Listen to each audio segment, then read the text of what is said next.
Good morning, everybody. Long time no see. Paul here coming at you with a Crypto Coffee update, which includes the news, the events, the conferences, everything you would like to see to stay up to date on the exciting happenings in the crypto space. And of course, I have my coffee. It's a Crypto Coffee update, so I gotta have the coffee for a simultaneous sip. So join me in this caffeinated move of solidarity. Great stuff. All right, so what do we have on the agenda for today? A timer for the Constantinople hard fork. It seems that Ethereum is finally moving forward with their hard fork that was previously delayed due to a non-insignificant re-entry attack. Ivan on Tech goes into some great detail about exactly what that attack vector entails. However, it seems as though everything was hammered out, everything is now good to go, and in a short while of just 3 hours at block height 7,280,000, Ethereum will be implementing not only the Constantinople, but also the St. Petersburg upgrade to the network. So exciting stuff there. I wanted to give a shout out to Omar Faridi for writing this article. I was looking for somewhere that homogenized all of the EIP implementations and upgrades that are going to be hosted in the Constantinople and St. Petersburg hard forks. So cheers to him for doing that. He always writes some great articles, and it's really great to have his sources to rely on to bring this information to you guys all in one nice screen instead of having to click back and forth between a bunch of sources. So cheers to you, Omar. Here is what is included in the Ethereum improvement proposals singular list, because it's a group of all of these. You have EIP 145, more cost-effective and overall more efficient approach for processing information in the EVM or Ethereum virtual machine. You have a better approach to accommodating network scaling. Perhaps the most relevant is down here at 1234. This is a 12-month delay of the difficulty bomb, which reduces mining rewards from 3 ETH to 2 ETH per block. Since this deals with the material capital gain that individual miners can see from interacting with the Ethereum network, it has been cited as perhaps the most relevant Ethereum proposal to be included in this hard fork. This has occurred before. It went from 5 to 3, and now it's going from 3 to 2 Ethereum for mining, as Ethereum tries to switch over eventually to what's known as Serenity, which you can see down here, and that is going to be the full proof of stake version of Ethereum eventually.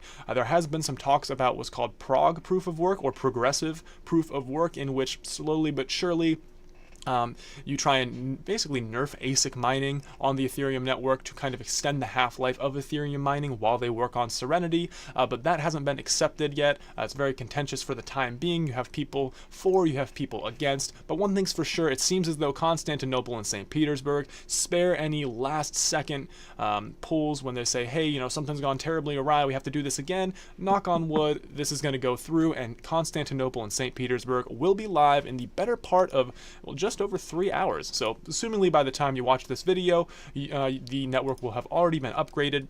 But you can check out here on the forkmon.ethdevops.io. I'll put it below in the description because that's kind of a mouthful.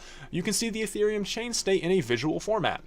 So you can see here various minor forks that are occurring, happen semi-regularly on any kind of blockchain network. It's just part of how the network functions. However, when we have this Constantinople / St. Petersburg hard fork, maybe you can see some pretty interesting things in terms of how miners slowly but surely will come to consensus about what block is legitimate with these new proposals implemented. So just a cool little tool you can use to observe what's going on. I found it neat, perhaps you will as well.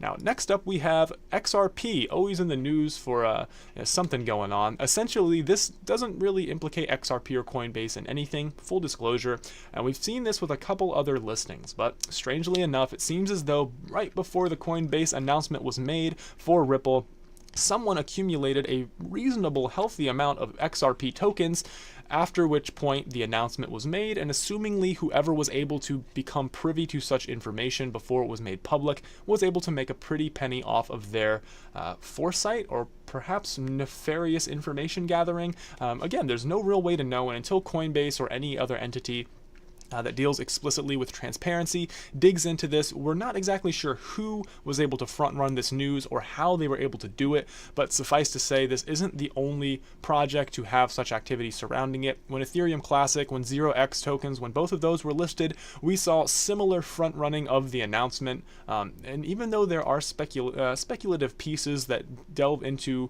discerning whether or not which coin may be listed on Coinbase, nobody knows for sure. So the timing of this kind of event is really suspect. But again, it's just speculation considering we have no way to know who, how much, or how they were able to become privy to this information. So we'll just kind of put it out there and keep an eye on it going forward. Now, however, this is not the only thing Coinbase is in the news for today. It turns out that Coinbase had a latest acquisition known as Neutrino, which is a blockchain transparency and hacking firm.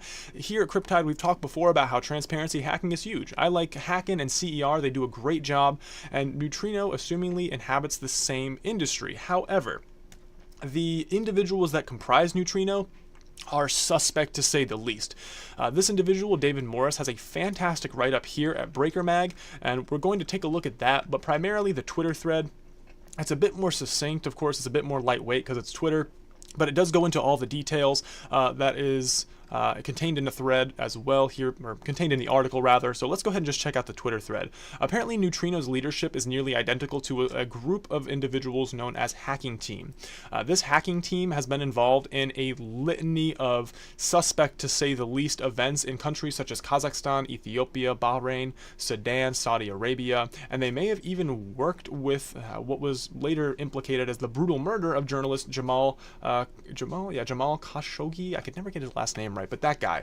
Essentially, they may have had a hand in the murder of a journalist, so that's not good. Essentially, information was sold to the highest bidder, and these guys do not seem to have an ethical bone in their body, especially considering they signed their emails with the Italian fastest slogan, "Voi ci mola," a phrase that equates to dissent by betrayal. So that's not good. The word fascist is thrown around a lot today. Unfortunately, it's been really diluted, but I don't really think there could be a more clear-cut definition of a fascist-leaning individual than someone who endearingly signs their emails with the Italian fascist slogan. That just seems clear-cut to me. Really, really worrisome things here coming out of Neutrino, and by extension, Coinbase. This has actually led to a movement called Delete Coinbase. So individuals are now deleting their Coinbase accounts. They don't want anything to do with this entity, because Neutrino will assumingly be able to interact with user profiles and user information, and that is not something that individuals who generally resonate with the cypherpunk ethos, the idea of individual freedom and sovereignty, not only in finances, but in per individual action as well, that runs absolutely against fascism and collective authority. These individuals are acting on the margins in pursuit for their love for authority and law and order. I'm cool with law and order. I'm not so cool with forced authority.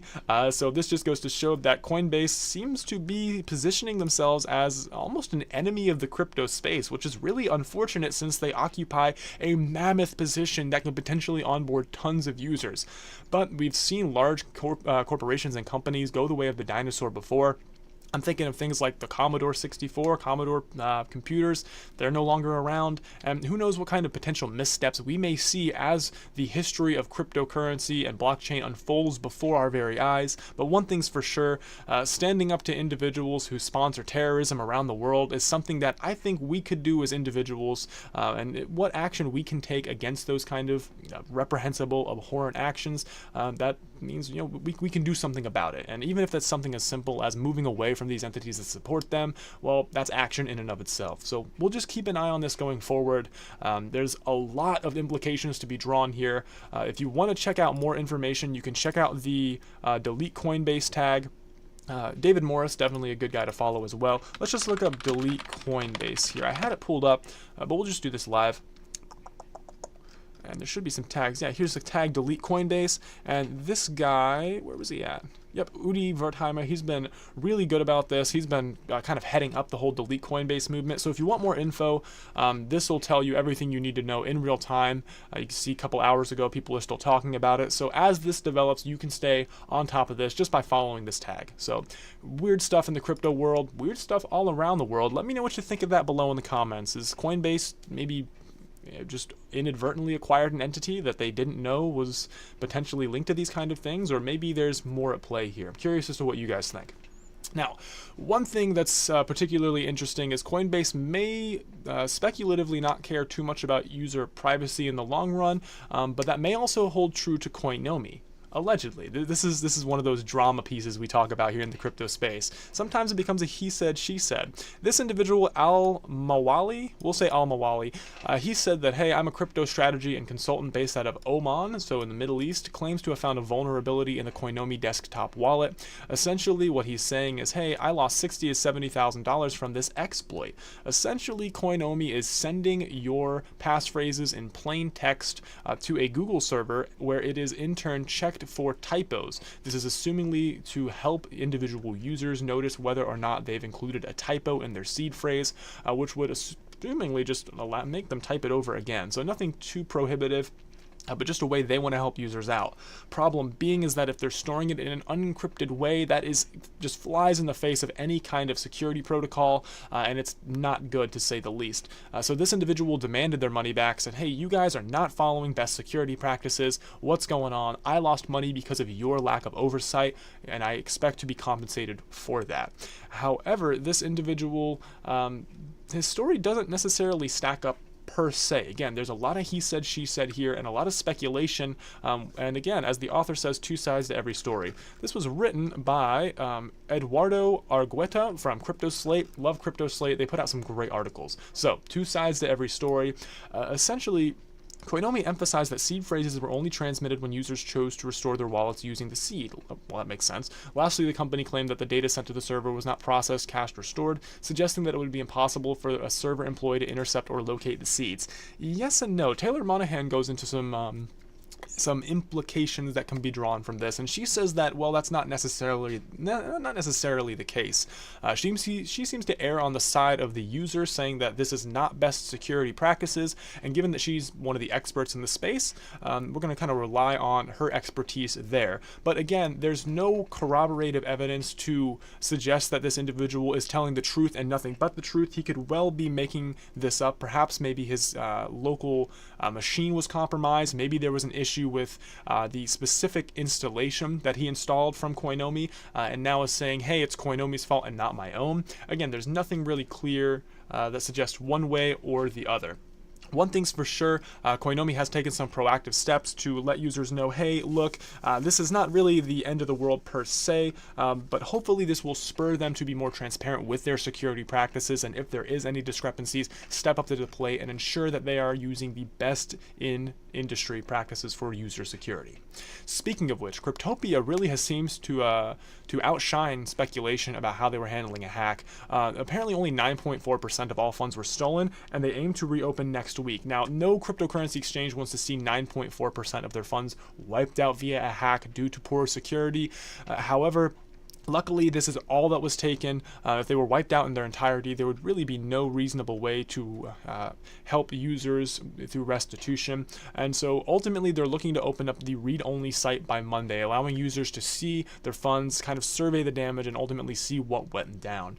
One can only hope that Cryptopia had good insurance. They're based out of New Zealand, so there is some speculation as to what levels of regulation and regulatory compliance they would have to sift through, whether insurance is extended to these kind of entities in the sovereign nation of New Zealand, or if there was any kind of backup cold storage for just such an event, if they had to essentially offer restitution to users. There's a lot of speculation as to how they may be handling this, but one thing's for sure, I think it's reasonable to say we're thankful that it wasn't a complete wipeout, and despite it being definitely not a positive turn of events, if there's any silver lining, it seems that Cryptopia has handled it pretty well, reported things to authorities, and ultimately seem to be willing to reopen the exchange and hopefully offer the best possible recompense to their users. So again, this is why security, best in practice security, is so important. Complacency is something that happens often in any industry when you do practice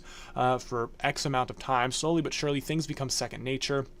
And the glaring relevance of why these practices are undertaken sometimes is lost in translation. And ultimately, that is where discrepancies occur and potentially breaches are actualized. So ultimately, this is why best in practice security is so important, why transparency hacking is so important.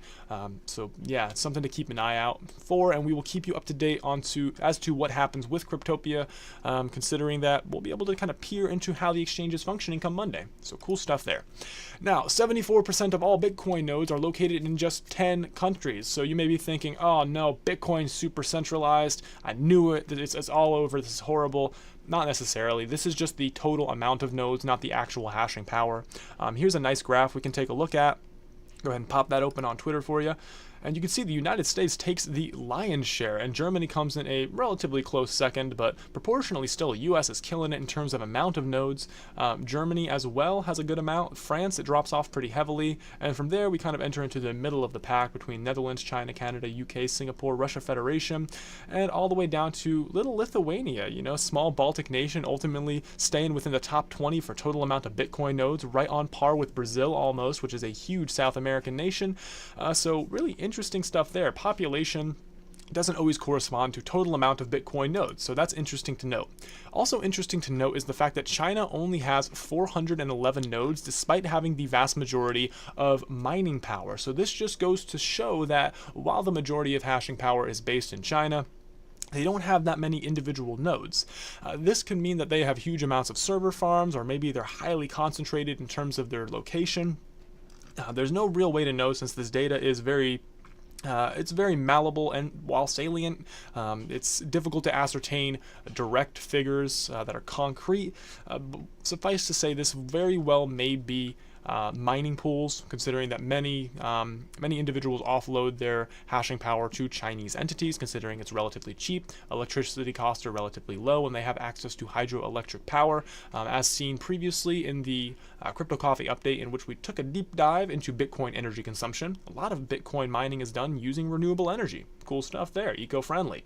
But yeah, I just figured this would be interesting to take a look at, where you can see the geographical distribution of nodes, but not particularly the mining power per node. So keep that in mind. It's a good thing to stay abreast to and kind of think of in terms of how the geographic distribution of the very security and perpetuity of the network that we love so much, how that is affected.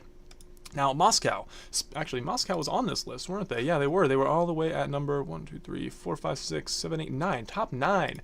So Moscow actually wants to run a Duma election, which is their lower parliament. They want to run one using blockchain. Now, they're using blockchain technology. They're not using Bitcoin or assumingly any public-facing blockchain. They're going to use a private chain, and apparently these beings of light will be casting the Russian votes for the citizens. So that's really cool. I love trans-dimensional elections. Cool stuff. But yeah, this is exciting. To a degree, it does elicit some speculation as to what degree will this technology be immutable relative to a public-facing blockchain. To what degree will it be auditable, and to what degree will it be potentially compromisable by the individuals who are implementing the very system that will be used to tally the votes?